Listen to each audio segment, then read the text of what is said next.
लोकप्रिय हिंदी कहानियाँ देखने के लिए चैनल को सब्सक्राइब कर ले और बेल आइकन को भी दबा ले ताकि मैं जो भी कहानी बनाऊँ वो आसानी से आप तक पहुँच सके।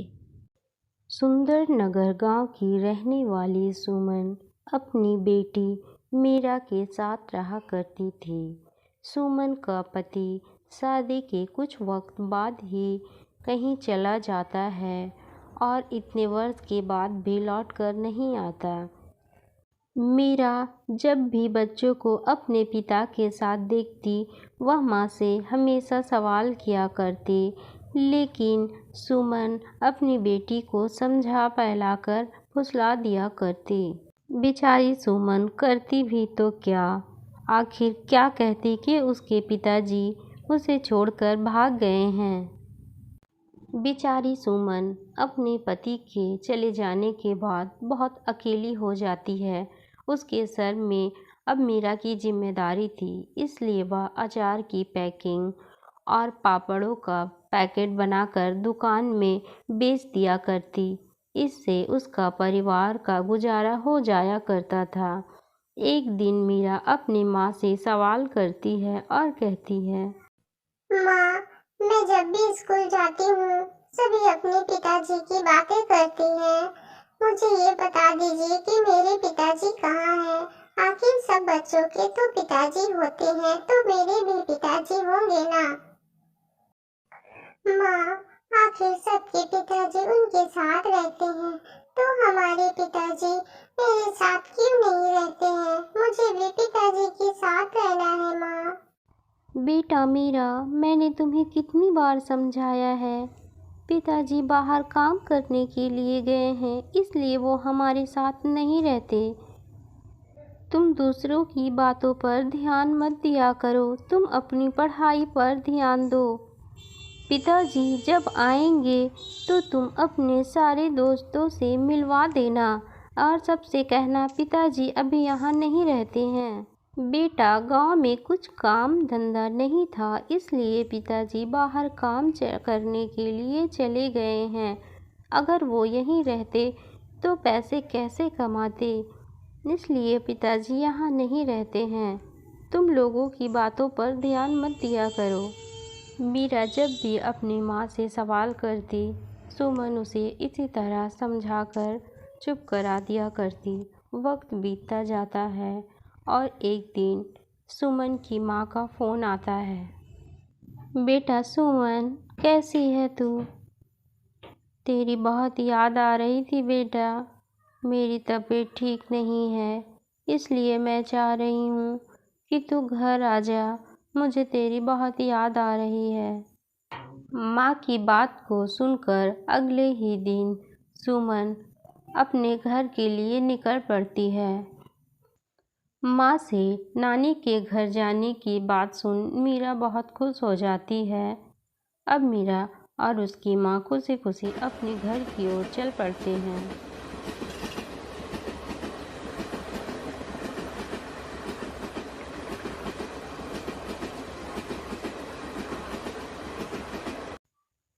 ट्रेन से उतरने के बाद सुमन अपनी बेटी मीरा को लेकर अपने घर पहुंच जाती है, जिसे देख माँ और उसकी बहन बहुत खुश होते हैं। सुमन, मेरी बच्ची, कैसी है तू? कितने दिनों के बाद मुलाकात हुई।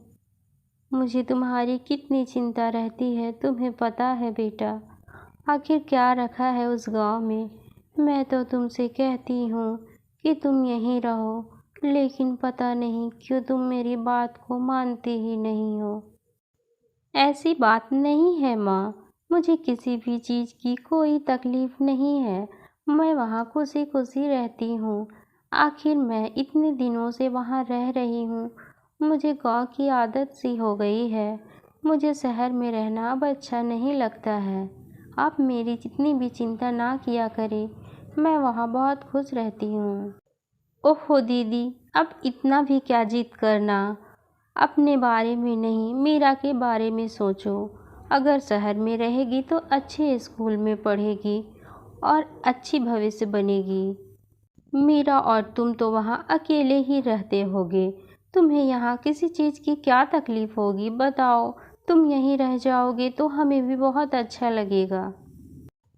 नीलम सुमन की जुड़वा बहन रहती है और वह अपनी बहन सुमन को बहुत समझाती है कि वह अपनी बेटी की अच्छे भविष्य के लिए यहीं पर रहे, क्योंकि गांव में उसका कोई भी नहीं है और वह अकेले क्या क्या करेगी।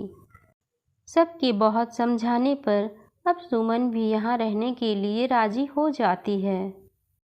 माँ, मैं सोच रही हूँ मीरा का एडमिशन स्कूल में जाकर करवा देती हूँ। आप क्या कहती हैं? आखिर इतनी मुश्किलों के बाद अब तो सुमन भी मान गई है, तो मुझे लगता है कि मीरा का एडमिशन करवा देना चाहिए स्कूल में। अब आप जो कहती हैं मैं वैसा ही करूँगी। हाँ बेटा नीलम, ये तो बहुत अच्छी बात है। मीरा यहाँ पढ़ेगी तो शहर के तौर तरीके भी सीख जाएगी। ये तो बहुत अच्छा होगा। तुम एक काम करो, आज ही जाकर मीरा की दाखिला करवा दो स्कूल में। नीलम मीरा को लेकर स्कूल में दाखिला कराने चली जाती है और फिर उसकी पढ़ाई भी शुरू हो जाती है। माँ, मैं और सुमन मार्केट जा रहे हैं। घर का जो ज़रूरी सामान है वो भी लेते आएंगे। आप बता दीजिएगा क्या क्या लाना है। मैं चाहती हूँ सुमन को मार्केट घुमा दूँ ताकि इसका भी मन बहल जाए। घर में बैठे बैठे बोर होती रहती है। ठीक है बेटा, तुम दोनों चली जाओ और घर के कुछ ज़रूरी सामान है उसकी मैंने लिस्ट बना दी है। वो लिस्ट लेती जाना और मार्केट से वापस आते वक्त लेकर ही चली आना। सुमन, बेटा जो हो गया सो हो गया। अब ज़िंदगी में आगे बढ़ो, थोड़ा हंसी खुशी से रहा करो ताकि सबको अच्छा लगे। ठीक है बेटा, तुम दोनों जाओ, नहीं तो देर हो जाएगी और सवेरे ही घूमकर आ जाना। तब तक मैं और मीरा घर पर ही रहकर तुम्हारा इंतज़ार करेंगे। हाँ हाँ मासी, आप पर जाइए, घूम कर आइए और मेरे लिए ढेर सारी मिठाइयाँ भी ला दीजिएगा। मैं आप लोगों का इंतजार करूंगी। अब नैना और सुमन दोनों मार्केट की ओर निकल पड़ते हैं। नैना सुमन को पूरा शहर घुमाती है। अब सुमन भी थोड़ा खुश रहने लगती है।